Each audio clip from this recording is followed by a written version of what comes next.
Hello friend, आज आम बनेवा सुजी आलू कुरकुरी। 250 ग्राम सुजी, लुण, गोटा जीरा, सिझा आलू 2टा, छाणिबा तेल। आम जिते परिमाण सुजी नहीं ता 2 गुण पानी गैस रे गरम करवा।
अल्प तेल दे सुजी को चकटिबा।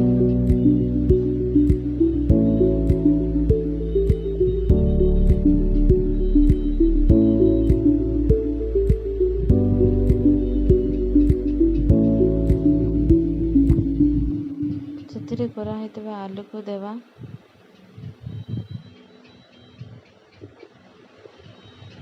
तापरे ସେଥିରେ लुण आधा चामच, गोटा जीरा 1 चामच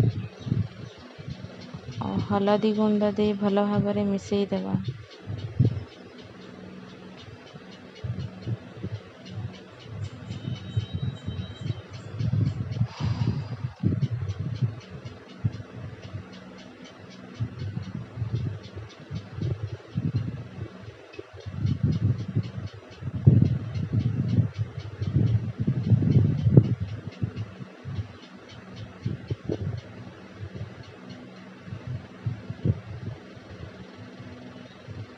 गोला प्रस्तुत हो गले आम कुरकुरीर आकृति दे ताको बनैबा।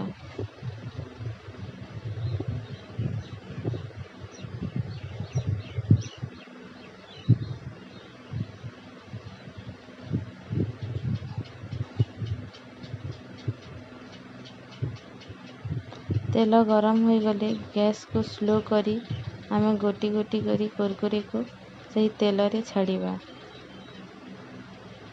ताको 10 मिनिट पर्यंत छाणिबा पाई देवा।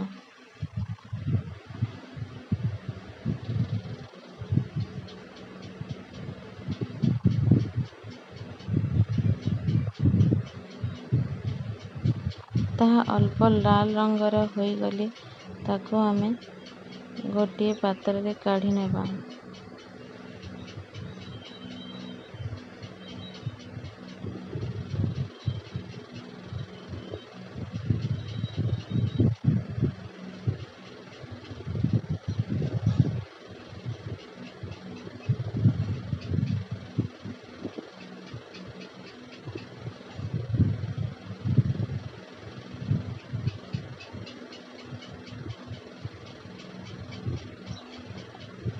बाकी तक भी सही परी छाणिबा।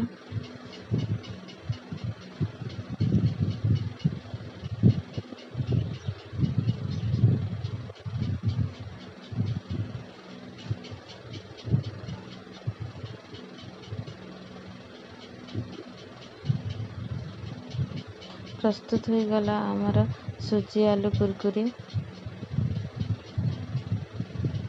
କୁରକୁରିରେ ଲଙ୍କା ଗୁଣ୍ଡ ଆଉ ଚାଟ୍ ମସଲା ଦେଇ ପରସିବା।